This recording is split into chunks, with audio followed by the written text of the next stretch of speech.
We will start the regular press conference by Minister Motegi. This is the first press conference for this year. Thank you very much for your continued cooperation. First of all, I would like to tell you about my overseas visit. From tomorrow, the 10th of January to the 18th of January, I will visit Israel, Palestine, Qatar, and the Philippines and India. I will visit India, not Indonesia. So far, I have already traveled overseas on 3 occasions in order to attend international conferences such as the G7 Foreign Ministers meeting. And on such occasions, together with my counterparts, I have held bilateral meetings. But this year, my first overseas visit is going to be my first bilateral travels, so that would be Middle East and Asia. I plan to visit these regions. As the existing international order is shaken violently, in order to uphold and strengthen a rule-based, free and open international order, our cooperation with like-minded countries and furthermore bolstering our relationship with the so-called Global South states have never been as important. From such perspectives, first of all, I will visit the Middle East region that is crucial to the stability of the international community. And in order to improve the situation surrounding Palestine and Israel, there must be a steady implementation of the comprehensive plan, and Japan intends to play a proactive role. In order to ease the tension and build peace in this region, in order to eliminate the long-standing mutual distrust, because that has to be eliminated. And then both Israel and Palestine must take concrete forward-looking actions. Not only words, but actions must be taken. That is important. Japan has maintained good relationship with both Israel and Palestine. My visit to the Middle East on this occasion, the major purpose of this visit is, in view of such relationship of trust and confidence, is to offer our frank view to both sides on concrete measures, and we wish to explain Japan's position and view. So Middle East peace, in order to realize Middle East peace, comprehensive plan must be advanced steadily, and in view of the phase after that, mutual distrust must be eliminated. In order to stabilize, Israel needs to do something, and Palestinians also have what they need to do, and therefore Japan will be frank in communicating our position, and Japan will also be prepared to cooperate and play our role. That is my intention. Another point, my visit to India and the Philippines. In order to realize a free and open Indo-Pacific, the Philippines and India are the important partners, and I will meet high-level persons, including foreign ministers and others, and I will engage in in-depth discussion, including regional and global affairs, and I would like to strengthen our cooperation in wide-ranging areas such as security, economy, and many others. A free and open Indo-Pacific. It is the 10th anniversary since we started advocating for this initiative. The importance of the free and open Indo-Pacific is becoming more important, and the environment surrounding the global community has changed, and therefore, in accordance with the changing times and the environment, FOIP also has to evolve, and that is the kind of discussion I wish to engage in. In order to realize FOIP, India is crucially important, and the Philippines is also extremely important, and therefore I wish to engage in in-depth discussion. Thank you. If you have any question, please raise your hand. If you are invited, please come forward to the microphone. Please ask your question after telling us your name and affiliation. Onda-san, Kyoto.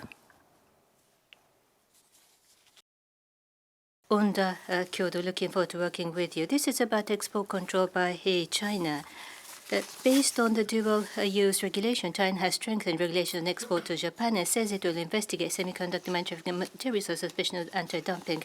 This is reinforcement of economic cohesion. So what is your observation? And items have been designated as dual-use goods. This could be interpreted as an attempt to check Japan in terms of national security, as China's countermeasures against Prime Minister Takaichi's comment at the Do you think the phase has transitioned? Regarding this measure, China's export control measures targeting only export to Japan are significantly different from international customs and practices, are totally unacceptable and are extremely regrettable. We have already communicated our position to China. We have filed a strong protest, and we are demanding the elimination of other measures.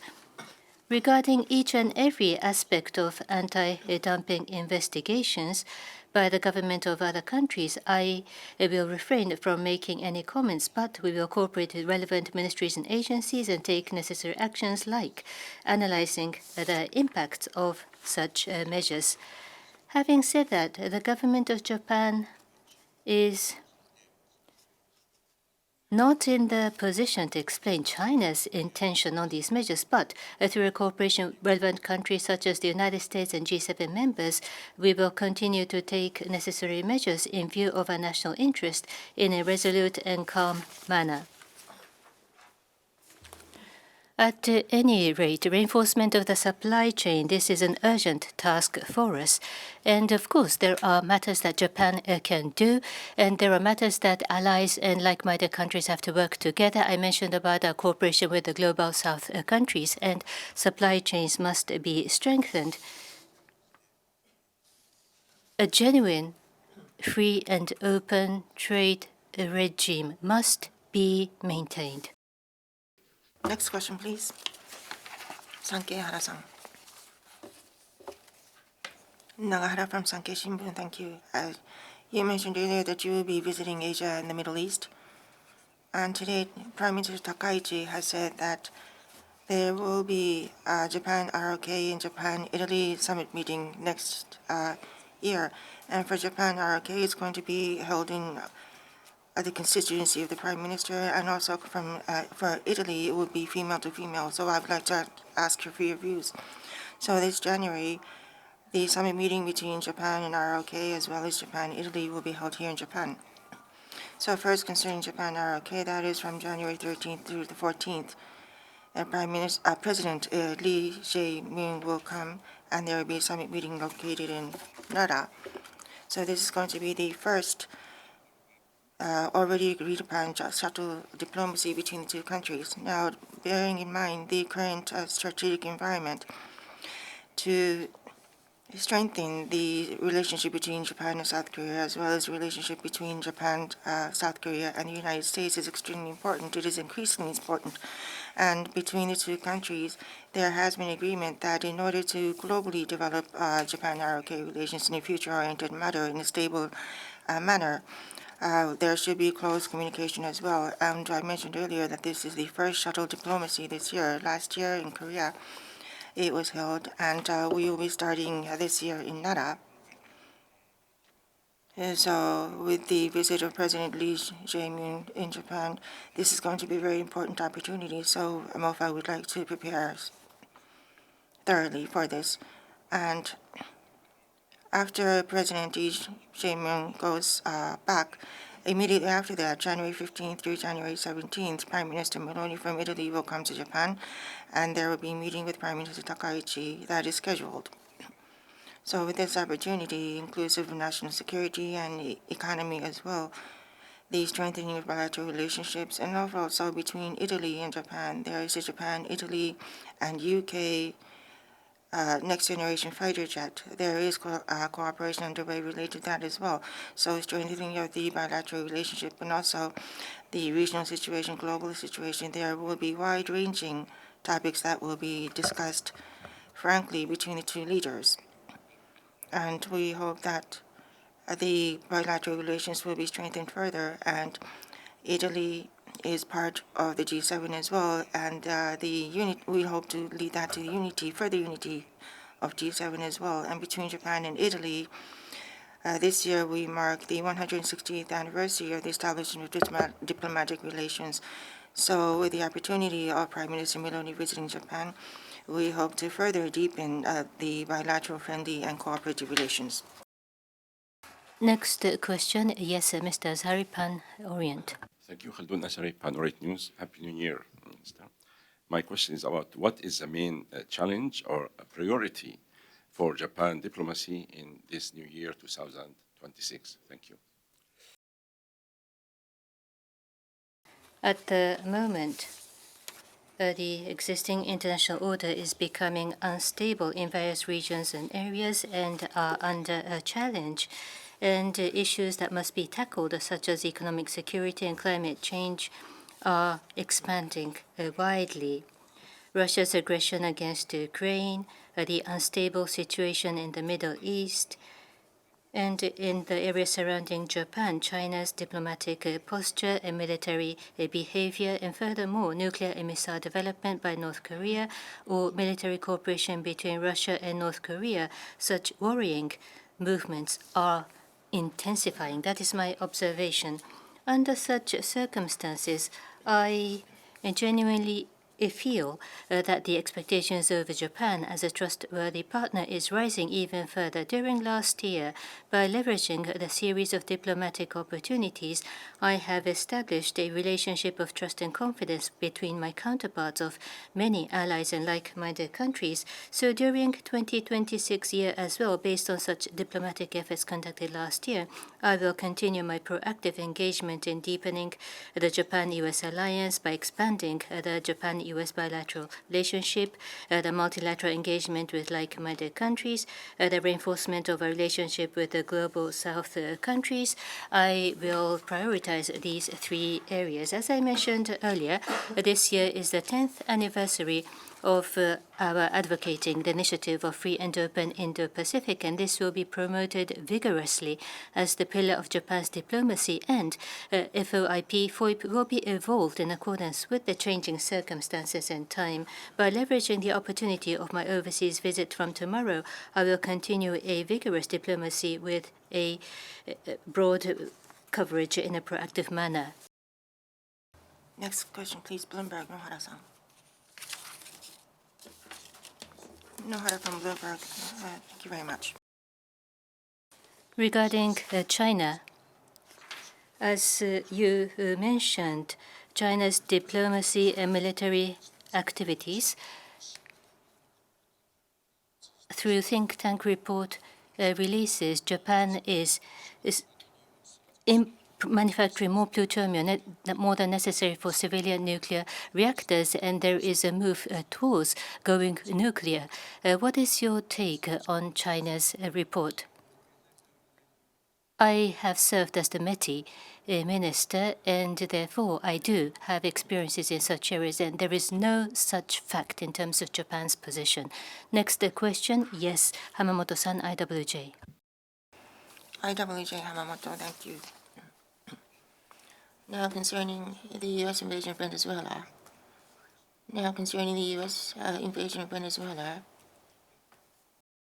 So based on U.S. law, the United States have been detaining the leader, and this would be a violation of sovereignty based on international law. For example, Prime Minister Takaichi was in the same situation under the United States, or will there be any Japanese nationals who would be persuaded?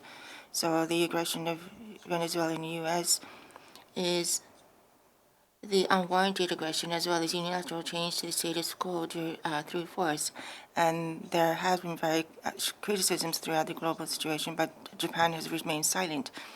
So there is contradiction here. The reason for the contradiction, and Japan going forward, how will Japan be contributing? I would like to ask Minister Motegi's views on this. I do not think that what we have been saying and how we have been treating this is contradictory. I would like to explain in detail. So our companies traditionally have placed respect on the basic values such as freedom, democracy, and rule of law, and also the principles based on international law, inclusive of the UN Charter, need to be respected as well. Now, concerning Venezuela, if I may say, Under the Maduro administration, there have been human rights issues and untransparent elections, and there have been many outflow of refugees. I'm sure you're aware of the situation. So this kinds of concerns have continued for a prolonged period of time. So as Japan, we hope that the democracy will be recovered as quickly as possible in Venezuela and the situation be stabilized. This is important, and we have consistently maintained this position. And so we have been providing civilian aid to Venezuelans, inclusive refugees. In addition to that, we have been providing support to the people affected in the surrounding nations as well. Earlier, there was a G7 foreign ministers meeting, and concerning Venezuela, we hope that democracy will be recovered and the situation be stabilized. This is important, and we all agreed on that. So, together with the G7 and other relevant countries, we will closely collaborate so that democracy will be recovered and the situation will be stabilized in Venezuela. So, diplomatic efforts will be continued. And immediately after this incident, we have placed utmost priority on the safety and security of Japanese nationals, and we have been taking measures to secure that.